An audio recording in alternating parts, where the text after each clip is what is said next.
What kind of economic systems are best at allowing us to exercise the fact that we are created in the image and likeness of God?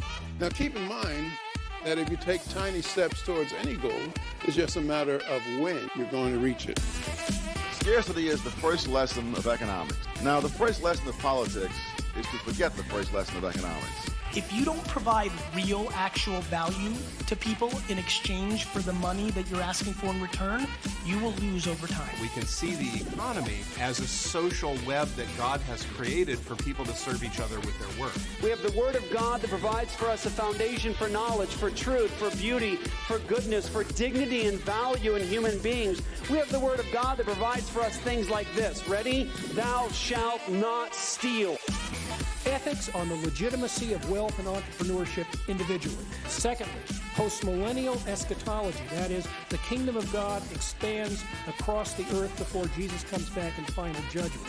And the link to get those two together is the idea of the pursuit of self-interest leading to widespread economic growth and social transformation. What's up, everybody? Welcome back to another episode of Christ in Capital, the show that wants to encourage you to love God, love neighbor, and build something. I'm the host, Dustin Johnson, and Nathan's back with me today. He is done with school, finished grading papers. He's free for, 3 weeks? Free for 3 weeks. That is insane. But you've got other projects going on behind the scenes, writing, academic journal articles, getting paid for it, which is really cool. Yeah, so we're going to jump into a topic today. What are we talking about? We're talking about Thomas Sowell's basic economics, particularly his discussion of prices and how they dictate a lot of what goes on in the economy and in people's lives. Yes, we are. But before we do that, I have a question for you, Nathan. You are you've worked in the capacity of a pastor, teacher, theologian, philosopher, someone who just thinks about theology and philosophy and all of that. And I have to suspect, or I have to expect, that you have had discussions before where you completely disagree with the person you're talking to, but you don't have the time to actually go in and go through a full, theology or philosophy 101 course and build your argument up because you're just at a party or you're standing at the water cooler or something like that. Is that accurate? Absolutely. That is most of my conversations where I disagree. It's like you're like, and a lot of those conversations have happened on Christ in Capital with Dustin Johnson. Yeah, I think we agree probably 95% of the time. Okay. So yeah, I brought that up because that is my sentiment as it relates to like economics, because you talk with people in passing or just in casual conversation, and you disagree with whatever the argument is, but you don't really, you just kind of have to smile and nod, because you don't have the time to go back to square one and say, no, hold on, let's have a economics lesson real quick, and build an argument. It's like, and it's kind of, it's hard, it's frustrating because you're like, no, you're completely wrong, but okay. You just smile. Yeah, exactly. You just don't have time. You kind of want to say, okay, well, read these 10 books and then come back to me, and then we can have this conversation. Yes, and that's an important point. I don't think.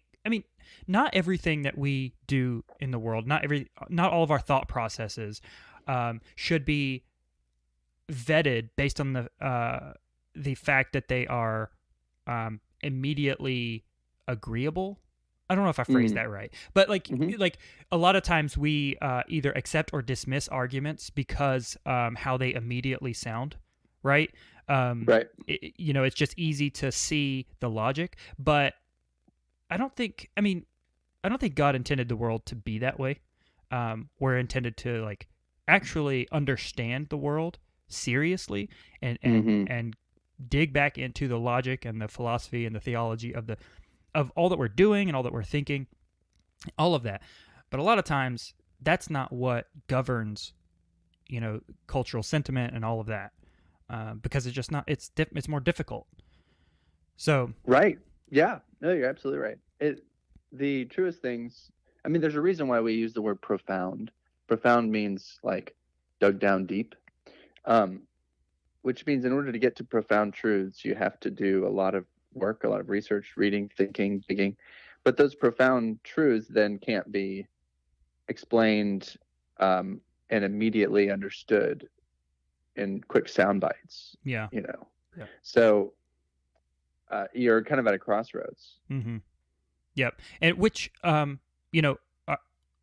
our society and our culture, well, I hate using those words because there's just so much in it that it doesn't mean a lot. But we're in meme culture. So the quick hits, the, immediate punch is the one that drives, society, right. drives culture. Mm-hmm. But the bright side is we have podcasts where we can sit down and have a discussion and vet these things out and kind of like sort through them and talk about them. So that's what we're doing today. And we're going to be talking about prices. Specifically, like you said, we read Thomas Sowell's Basic Economics, Chapter 2, for anyone that wants to go and read. And the question that he's exploring is, or it's not really a question, it's... No, it is a question. How should an economy operate to most effectively and efficiently allocate resources that have alternative uses? Right. So that's the question that every economy has to answer. How do we allocate resources? We have natural resources. We have all these different resources at our disposal, and they're scarce. They're finite, and so we have to determine how's the best way to use them. And so you've got in my kind of the way I like to think about it, you've got two main ways. You've got top-down authoritative dictation, if that's the right word, of where resources go and who gets what.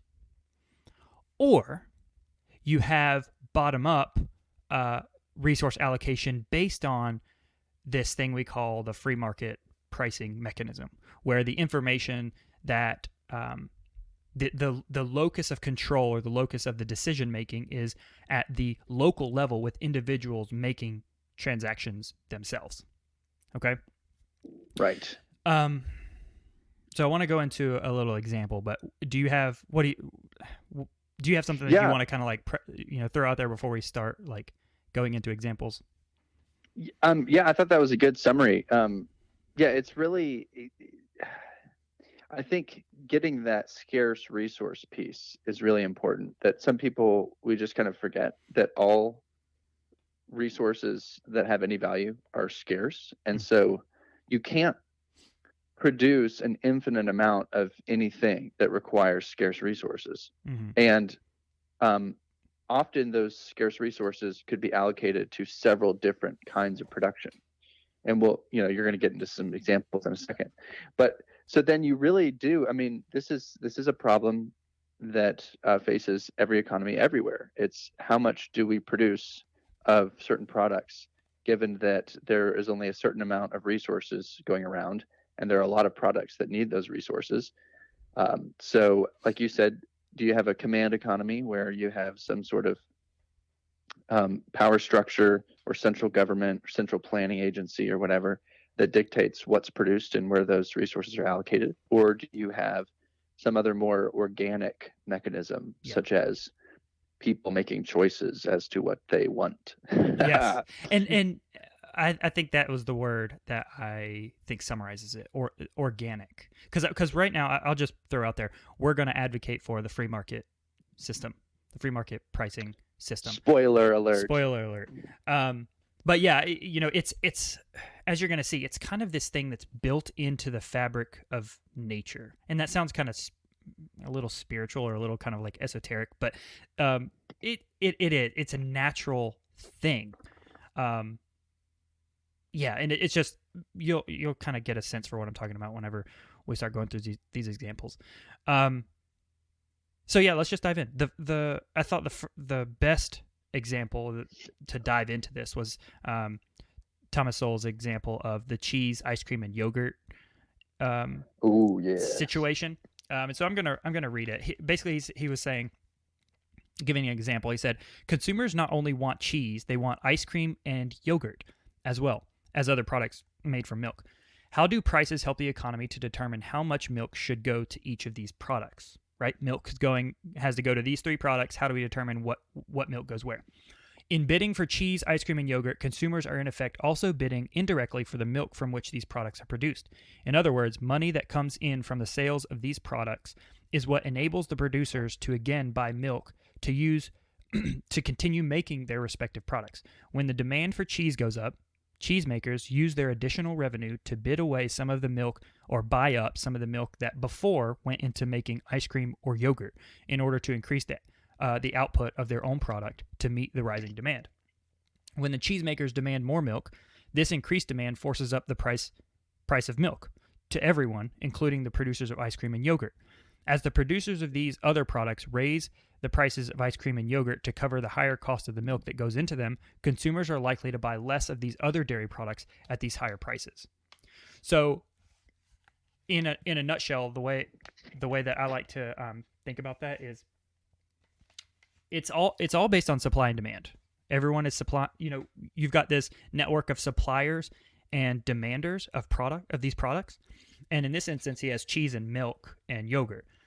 If you have a finite amount of milk, right, and the milk producer, the dairy farmer, sees that, let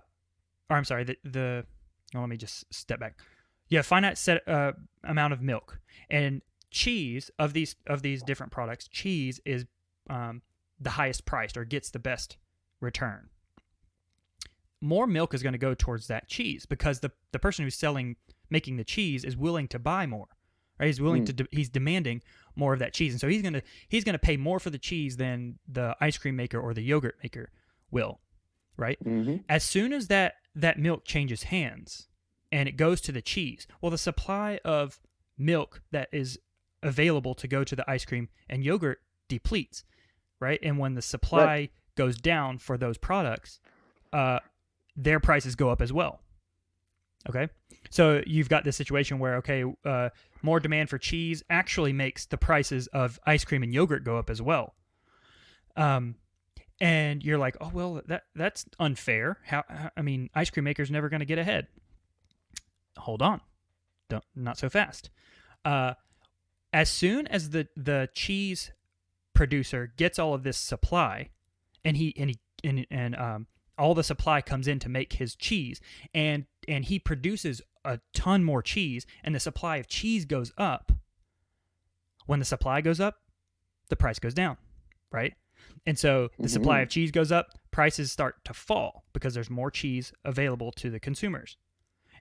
At some point, the price of the cheese is actually going to, the price of ice cream or yogurt is going to surpass the price of cheese. And so now you're flipping, you're switching.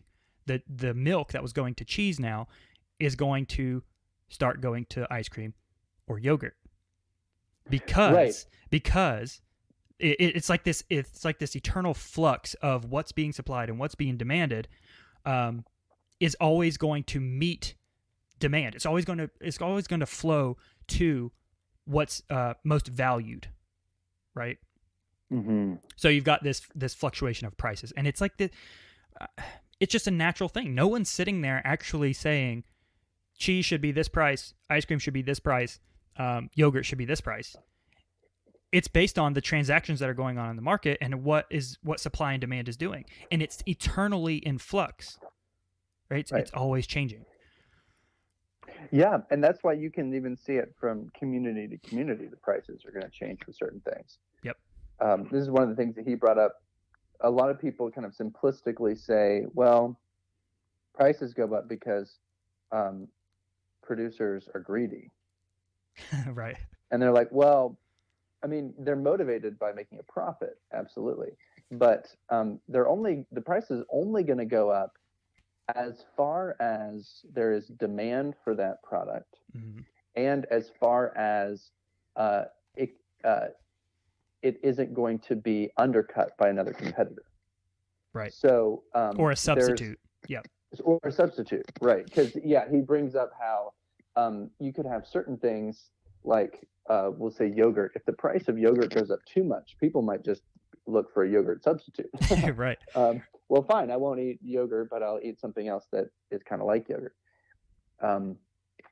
So you have, in that cheese example or the milk example, allocating to three different things, it becomes even more complex when you just think about the desire of the people who are the consumer. Yeah. But then you also have the other competitors who are going to be kind of competing for the lowest price. And that's kind of the key, is that competitors compete to get the lowest possible price where they can still make a profit, because they know that the consumer is going to want to pay the lowest possible price for their product. Yeah, it's this thing where it's interesting how we've talked about self-interest in the past in our Ayn Rand episode, but self-interest is linked to the supplying of the need of someone else. It's just this interesting, like, I want to obtain the most I can so that I can produce the most that I can to provide for others. But there's another little excerpt that I thought kind of like that this whole cheese milk section kind of flowed into. And Sowell writes, the fact that no given individual or set of individuals controls or coordinates all the innumerable economic activities in a market economy does not mean that these things just happen randomly or chaotically. Each consumer, producer, retailer, landlord, or worker makes individual transactions with other individuals on whatever terms they mutually agree on. Prices convey those terms, not just to the particular individuals immediately involved, but throughout the whole economic system, and indeed throughout the whole world. If someone else somewhere else has a better product or a lower price for that same product or service, that fact gets conveyed and acted upon through prices, without any elected official or planning commission having to issue orders to consumers or producers. Indeed, faster than any planner could assemble the information on which to base their orders. He further goes on to write, similarly, if vast new rich iron ore deposits were suddenly discovered somewhere, perhaps no more than 1% of the population would likely be aware of it. But everyone would discover that things made of steel were becoming cheaper. People thinking of buying desks, for example, would discover that steel desks had become more of a bargain compared to wooden desks, and some would undoubtedly change their mind as to which kind of desk to purchase because of that. The same would be true when comparing various other products made of steel to competing products made of aluminum, copper, plastic, wood, or other materials. In short, price changes would enable a whole society, indeed consumers around the whole world, to adjust automatically to a greater abundance of known iron ore deposits, even if 99% of those consumers were wholly unaware of the new discovery. So, yeah, it's like I've always wanted to kind of convey this, that prices are not. And I think I put a post about this on Instagram. Prices are not indicators of greed. They're it's information about the supply and demand of a resource, and right. it gets pushed out through this network of suppliers and demanders, or suppliers and consumers. And you may not. I mean, I don't know what the price of tea in China is, but I know what the price of tea at Starbucks is. And that's it's just a really awesome, natural, like you said, organic thing that happens. Right. It's not, prices do not create value, they reflect value. Ooh. And so, it's interesting there. It was a couple weeks ago, I was reading this article about this like meteor that's kind of headed towards the Earth, but nobody's afraid of it because it's not going to do any damage or whatever. Uh-huh. But it's made out of, essentially it's made out of metal. This is just really interesting. It's made out of metal. Uh-huh. And so they asked this scientist, like, how much is that worth? Because, it's the size of Texas or something. And, they came up with this incredible figure, like quadrillions of dollars. But then they reflected and they were like, yeah, but if we actually had access to that, it wouldn't be worth that because right. Like the price of metal is not going to be what it is now when we have metal that supply the size of Texas, yep. right? Suddenly it's going to be worth nothing. It's prices are always going to fluctuate in proportion to the value of that product, and the value is determined by how much of that product is around and how much of that is that product desirable. Yes. So back before there were cars, you had a much greater need for horse-related products, like horseshoes and saddles and things carriages. Like that. Yeah, carriages, right? But once cars came along, you didn't really need those things anymore, and so in one sense, they had a lot less value. Mm-hmm. But in another sense, the price for those things at some point balanced out because there were still some people who wanted horses and horse-related things, yep. And there were a lot fewer of those people.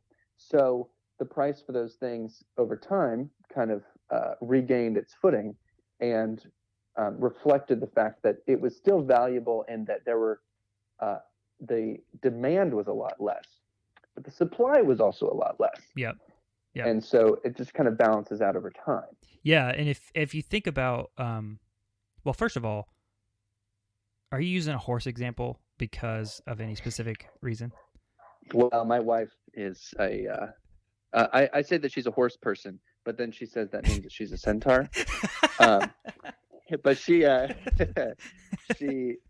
works with horses. Yes, and is okay. a horse whisperer. I thought something like that. Okay.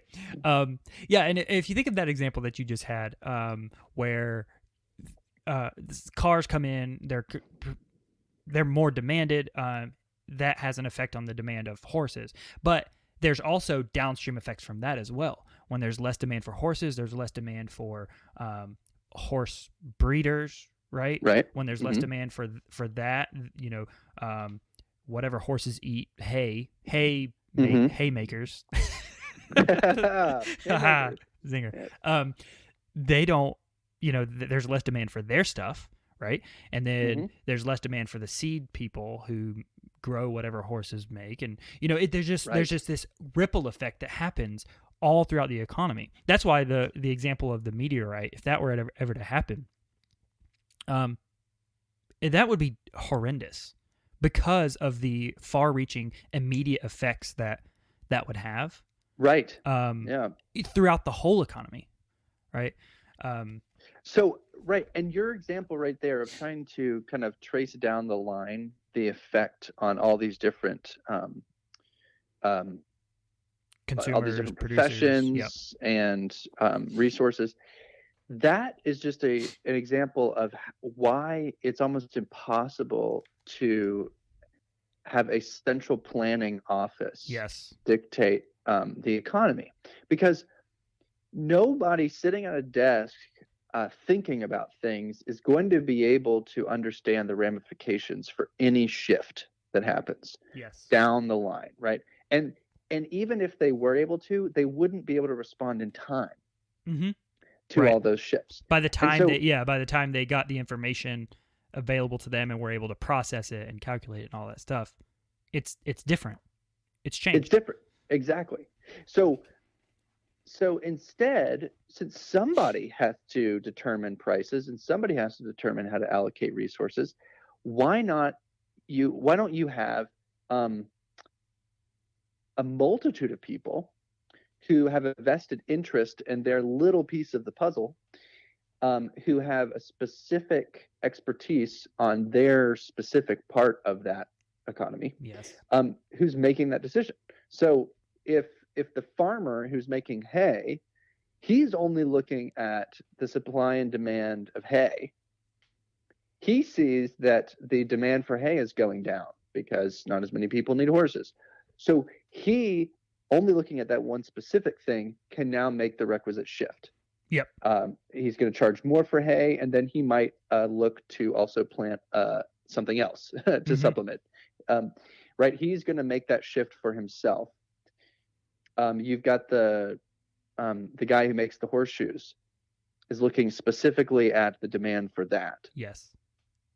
Why do we think that somebody in a central planning office could be able to, like, basically like God, be able to be omniscient and see everything and predict everything and know how everything needs to change in this rapidly changing economy? Like, no. You can't calculate all of the ripples that happen whenever the stone drops in the water. Right. And moreover, there's thousands of, pebbles dropping in the water. And so, and you took the words right out of my mouth. It's the central planning, the idea of central planning that we've seen throughout history. We've talked about it in the Soviet Russia, the episode where we talked about Stalin and Marx and Lenin and all those guys. There is a sense in which they're making a claim to omniscience. Right. Yeah. Which is, bring it back to Christ and Capital. That's a theological thing. You can't know all this information. You cannot. And so, I know we've talked in the past about conservatism and how conservatives view the world in baby steps and what's my immediate surrounding. How do I act faithfully in the here and now, not trying to boil the ocean, but just incremental. What am I responsible for? What is my responsibilities? Who do I need to provide for in my immediate context? Let me be faithful there and let that kind of work its way out in the world. And I've got to read this section because we've segued right into it. But Sowell writes about he has a little section about two economists from the Soviet Russia, two Soviet economists, Nikolai Shmelev and Vladimir Popov. They described a situation in which their government raised the price it would pay for moleskins, leading hunters to get and sell more of them. So they say state purchases increased, and now all the distribution centers are filled with these pelts. Industry is unable to use them all, and they often rot in warehouses before they can be processed. The Ministry of Light and Industry has already requested Guy A twice to lower purchasing prices, but the question has not been decided yet.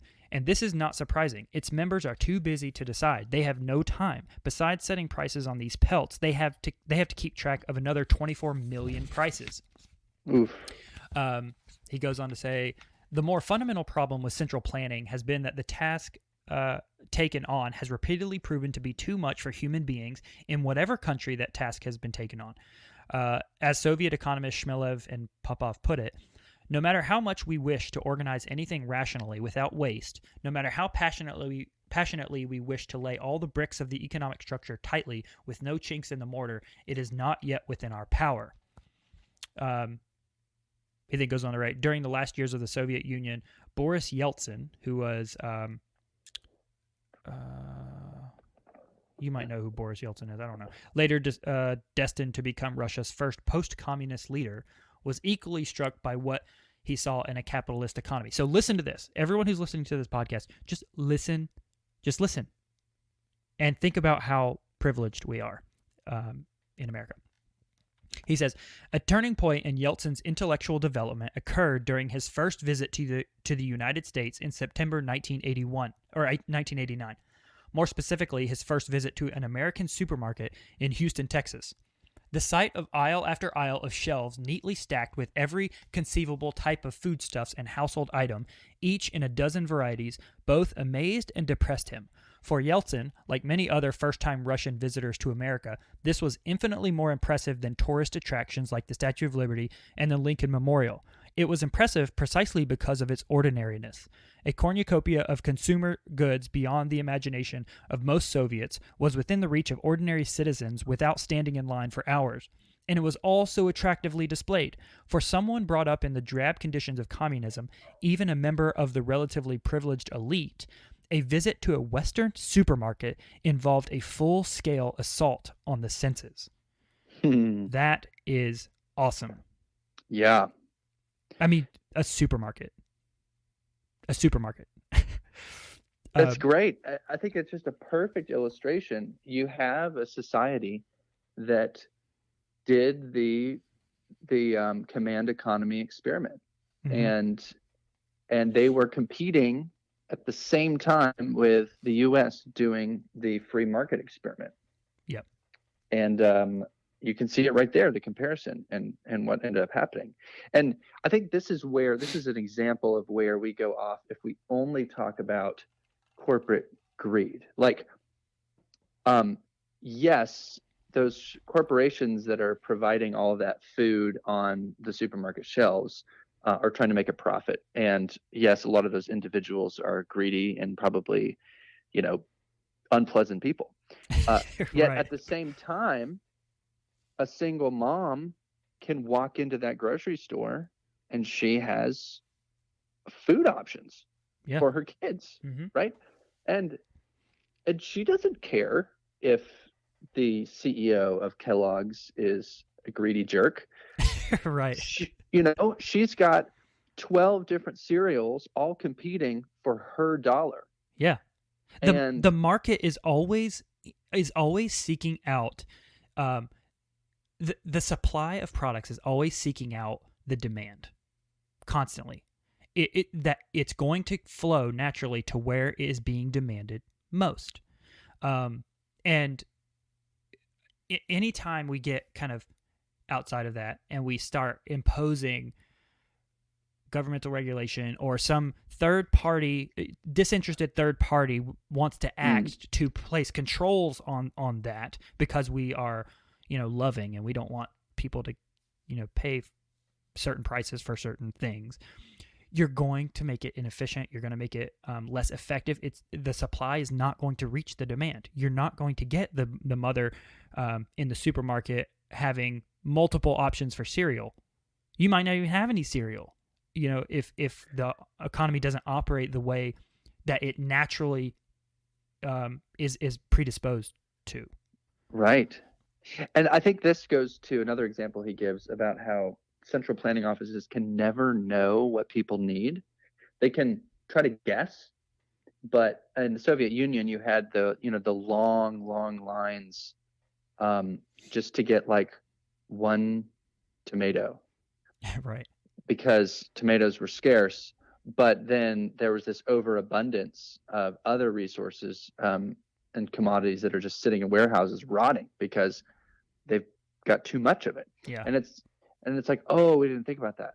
Oh, we didn't think about that. Well, of course you didn't. You're humans. You just bureaucrats can't think about everything. Right. But there's an incentive for individual business owners to be aware of what people need. What's the demand? What's the demand right now? What's the demand this month? Right. How am I going to adjust things so that I can meet that demand right now? Yes. And that's just, it's just acknowledging your limitations as a government, as a central planning office, and also paying attention to just the way the world works. If you see the economy as kind of like an ecosystem, you've got to figure out how to work within the ecosystem, not try to create your own ecosystem. Right. Yes. What about price gouging? So what do you? Yes. That is a big one that comes up when a natural disaster hits, or there's a run on toilet paper, or whatever. Whenever something drastic happens, and someone goes in and they try to exploit the system. What are your thoughts? Immediate thoughts on that? Yeah, I'm glad you brought that up, because it's good to be aware that there's no system that's going to perfectly address, or another way to put it is there's no system that can't be exploited. Right. Right. And so price gouging, it could either be price gouging taking advantage of a crisis, like there were people from my hometown who went to several different states and bought up all of the hand sanitizer right after the COVID hit in March. And then they were trying to sell it for like, each bottle for like $30 on eBay, until they got shut down by local police and told that they couldn't sell it anymore. So they ended up just giving it away. Well, they were allowed to sell it for a cheap price, but then they realized that they were just being jerks in the middle of a crisis, and so they just gave it all away. Right. Right. And so it's like, okay, yeah, there are opportunistic people during times of crisis, but then there's also, I think, the price gouging where, and this is something serious that is pretty prevalent, which is if you don't have competition, such as I'm thinking about in more isolated areas where people don't really have the luxury of driving 30 minutes farther in order to get cheaper prices for food or for gas or for whatever. You've got just that one gas station, or you've got that one supermarket. You've got just a couple of things. That creates a situation where you can get price gouging because there's no competitors. Yeah. Yeah. Right. Well, then you need to have some sort of extra mechanism to make sure that people aren't being exploited. Mm-hmm. Which is why I'm not a one who says that complete free markets are the solution to everything. Yeah. Like even in the US, even at kind of the free market heyday, we were still a mixed economy. There has to be some regulations and laws, some sort of enforcement to either during times of crisis or when there's no competition to work things out. Mm-hmm. And it's the same thing with, we've talked about this before, with the way employers treat workers. Like in a perfect society, if an employer is treating a worker badly, not paying them enough, or there's bad working conditions or whatever, they go and work elsewhere, right? Right. Because employers are competing for workers. But you're in some rural West Virginian town, you don't really have the option of leaving town, and there's only like 2 factories there. Well, you know what? It would be kind of nice if there were some regulations on how you were treated. Right. Right. And so regulations can be helpful. Certain things that curtail the exploitation can be helpful. That's kind of my first blush. Like, okay. I think, I think we're going to disagree. Ooh. No, not really. We're not really going to disagree, but I do think that when you get to a situation with like price gouging, I think it's a jerk move. Like for instance, the people who bought up the hand sanitizer, or someone who goes in and buys up all the toilet paper off the shelf. That's a jerk move, right? But I think our solution, what we propose as the solution, is never the solution. So for instance, let's take the toilet paper example. Mm-hmm. You've got a supply of toilet paper, and then this disaster hits, and the demand for toilet paper goes through the roof, which I still don't understand the connection. I don't. Right. There's a virus. Go buy toilet paper. So the demand for toilet paper goes through the roof. Okay.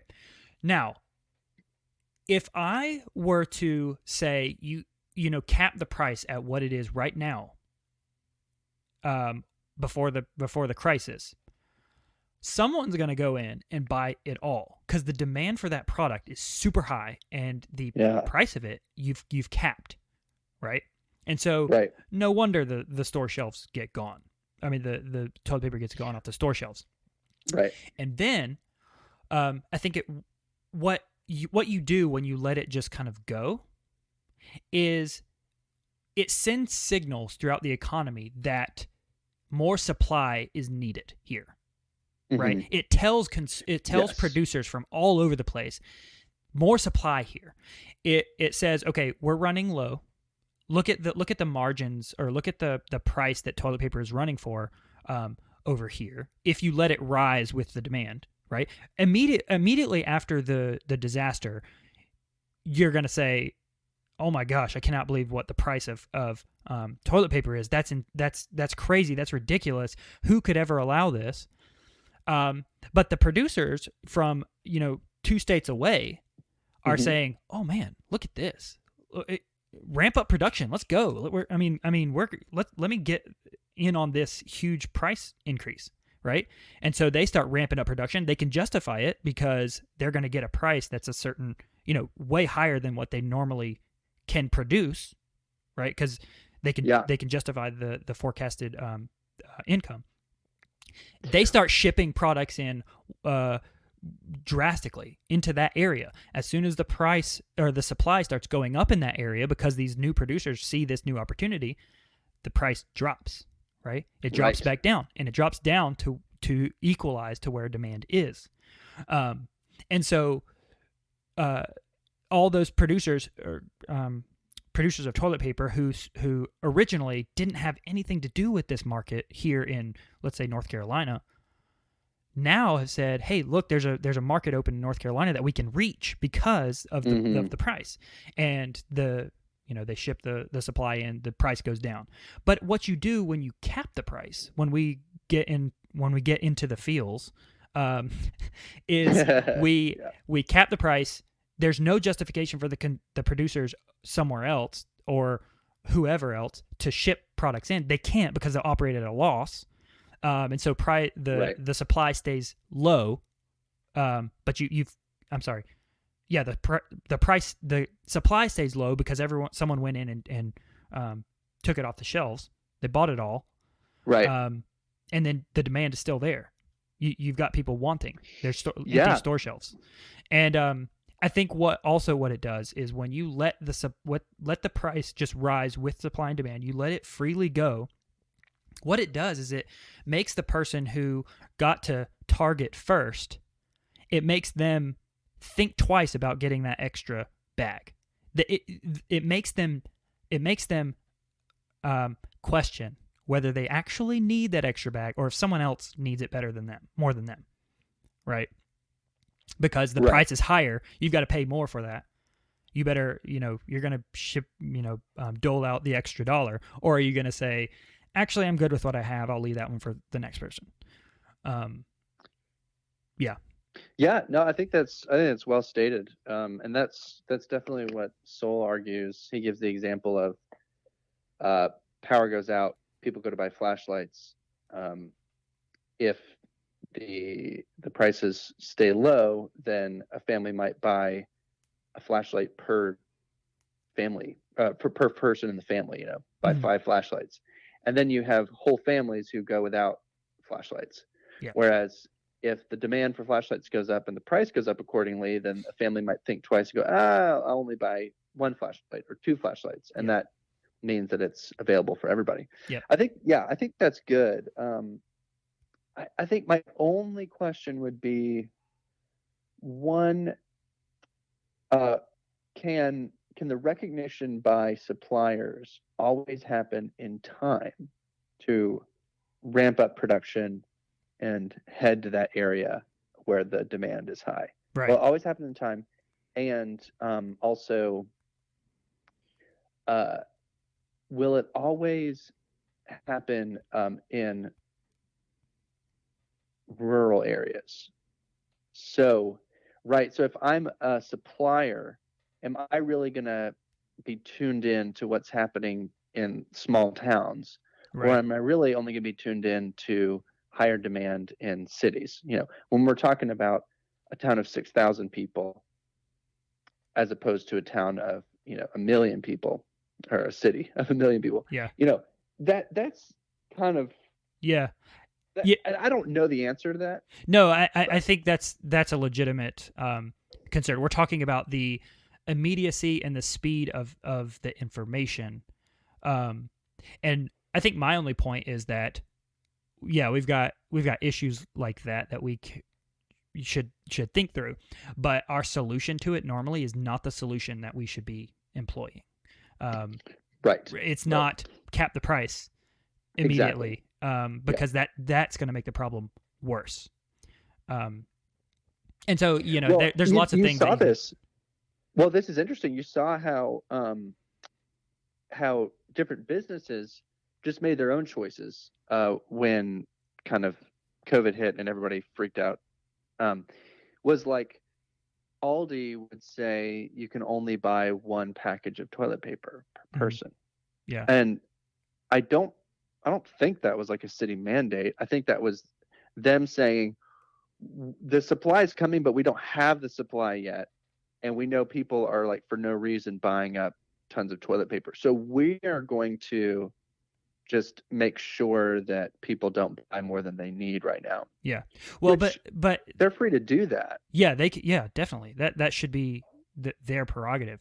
But I was thinking about that as like the price, or it's not a price cap, but it's a quantity cap, which is the same. It sounds good, but it's the same thing as a price cap essentially, because what you're doing is you're signaling to the market that not that much is demanded because not that much is being bought, right? You're still in that sticky situation of, it's not, the demand is not being met. Right. I see what you're saying, but I'm wondering if that's okay, if it's the business itself. Oh yeah, that's determining that. Right, but then you're getting into a religious discussion, right? It's a moral discussion. How should people act? How ought they to operate their business, rather than what is the responsibility of a government, of an authoritarian society? That's why I'm telling you, there are so many theological implications to what's going on in the marketplace. Who was it that said our Constitution and our government is not meant for, or is only meant for a moral and religious people? Oh, John Adams. Yeah. John Adams. It's true. It's true. Mm-hmm. Absolutely. That's a lot. One last little nugget I wanted to throw out there because I want the listeners to chew on this. Did you catch that little piece about quote unquote real value? Oh yeah. Brilliant. It was so brilliant. He basically was saying there's no such thing as an objective value of an item. There's no objective price that you can kind of latch onto. And he gives the counter example. He's like, what if both the purchaser and the seller knew the objective price of let's say this book, Thomas Sowell's Basic Economics. Let's say they knew it was $30. It was objectively $30 of value. The transaction would never take place, right? Because both sides would see that what they're giving up is exactly equal to what they were receiving, right? And so the transaction would never take place. You have no need to trade something that's exact value for something that the exact value of the thing that you're giving up. In fact, you would operate at a loss because the time it would take to make the transaction would just cost you that time. And you're not getting anything more valuable than what you had at the beginning before the transaction took place. Right. But if I had, just to your point, if I had, since these things don't have a real value, quote unquote, if I had 2 copies of Thomas Sowell's Basic Economics and you didn't have a copy, it'd be a win-win if Amazon prices the book at $20, but I've got 2 copies. So I don't need to sell it for $20. So I can sell it for $10 to you. I get $10, which is worth more to me than an extra copy of that book. Mm-hmm. And you get that book for $10 cheaper than anybody else could get it. That's right. And that's what the market does, is it says, oh yeah, things don't have absolute value. All value is contextual. So for me, it's worth $10. For Amazon, it's worth $20. Yep. We're teetering on the edge of saying that everything's relative, and I don't want to say that because it's not. But in terms of prices are relative. They are. Yep. I like the way you put it. Contextualized, or is that what you said? Yeah, contextualized. Yeah. Yeah. I that's just something. If the readers, well, I mean, maybe I'll put this one into like a I'll put dictation software on it and have it type this episode out for me, and you can read it. But if you're just listening to it, think about that. There's no such thing as an objective value of an item. It's all based on the supply and the demand, and that's ever in flux, and it cannot be calculated by a authoritarian, overarching entity calculating and crunching the numbers all the time. What the way that resources are allocated the most effectively and the most efficiently is when producers and consumers, acting in their own self-interest, mutually engage in transactions, knowing the inputs and outputs of the transactions that they engage in. The information needs to be local, close to home, not far off in bureaucracy land. Absolutely. Yeah, this is the get small thing again. It's like our body. So we've got billions, if not trillions, of cells in our body, right? And you don't need a cell that's in your hand to really. You don't need that to know what's going on in your foot. Right. But the body as a whole is working together, even if each individual cell is not aware of everything going on in the whole body. And so that's kind of the way the economic system works. That's the way our society works, is that you have individuals who are kind of over their little sphere. And the way God's kind of designed things is that the body of society as a whole works fairly well when that happens. Yeah. And you don't need some sort of God-like control center that's making all the decisions for everybody, because it's just not going to work. Right. In God himself doesn't do that. I'm going to separate myself because I am a Calvinist. I mean, I believe in the sovereignty of God over all things. But what did he do in the garden? What he did in the garden was he gave man the responsibility of doing that, of doing the work, and then he instituted the division of labor. He gave Adam Eve, right?